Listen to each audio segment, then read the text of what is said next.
In northern Ontario, Canada, a logging outpost sat deep in the bush, nearly 60 miles from the nearest town. 6 men were assigned to finish one last winter cut before the holidays, but an early blizzard rolled in hard and fast.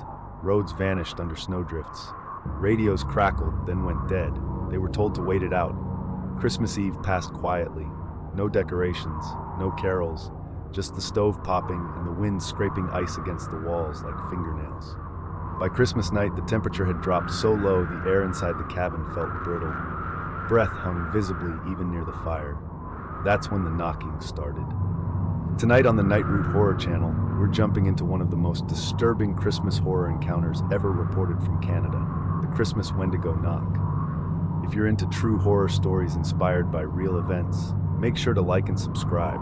It helps the channel more than you think. New nightmares drop every Sunday at 3 p.m., with shorts running all week long. Back to the story. The knocking continued. Not pounding, not frantic, polite. 3 knocks. A pause long enough to wonder if you imagined it, then 3 more. Everyone froze. The men exchanged looks. Nobody spoke. Nobody moved. One of them, a man named Raymond, the youngest, whispered that it was probably another crew that got turned around. Nobody answered him. The knocks came again. Same rhythm, same restraint. Raymond crept toward the window.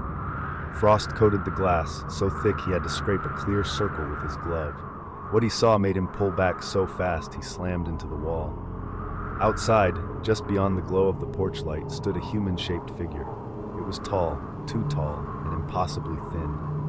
It hunched forward like it was cold, arms wrapped around itself, but its elbows bent the wrong way. Its legs bowed outward slightly, knees angled like an animal's. Worst of all was the neck.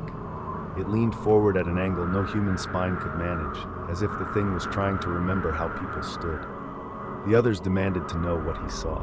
Before he could answer, the thing spoke. Not loud, not pleading, measured. "Please, it's cold."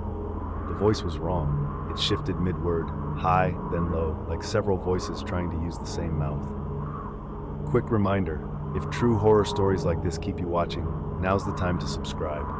More real winter encounters are coming, and they don't end at the door. One of the men swore he recognized his own voice layered faintly beneath the rest.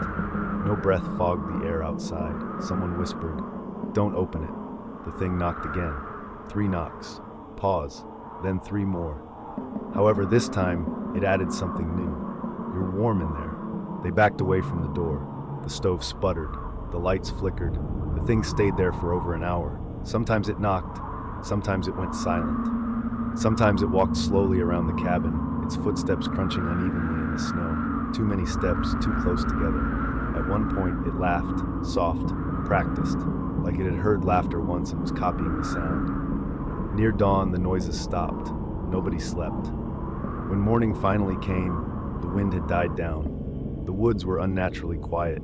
They opened the door together. No footprints led away from the cabin. But sitting neatly on the porch were George's boots, the oldest man in the crew. Clean, dry, laces tied, toes pointing inward toward the warmth. George himself was gone. They searched for hours, but the forest offered nothing. No blood, no tracks, no drag marks. Just one thing. About 20 yards from the cabin, carved into a tree at chest height, was a crude symbol, long vertical lines intersected by short cuts like tally marks. No one admitted knowing what it meant. They didn't wait for rescue.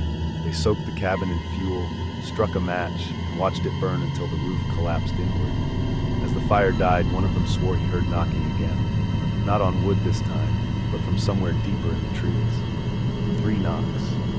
Pause. 3. None of the men ever returned to winter logging. One later told a priest that whatever came to the door that night wasn't hunting them. It was checking to see who would let it remember how to be human.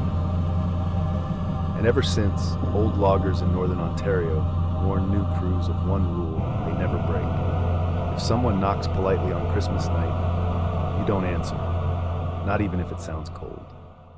Thank you for watching.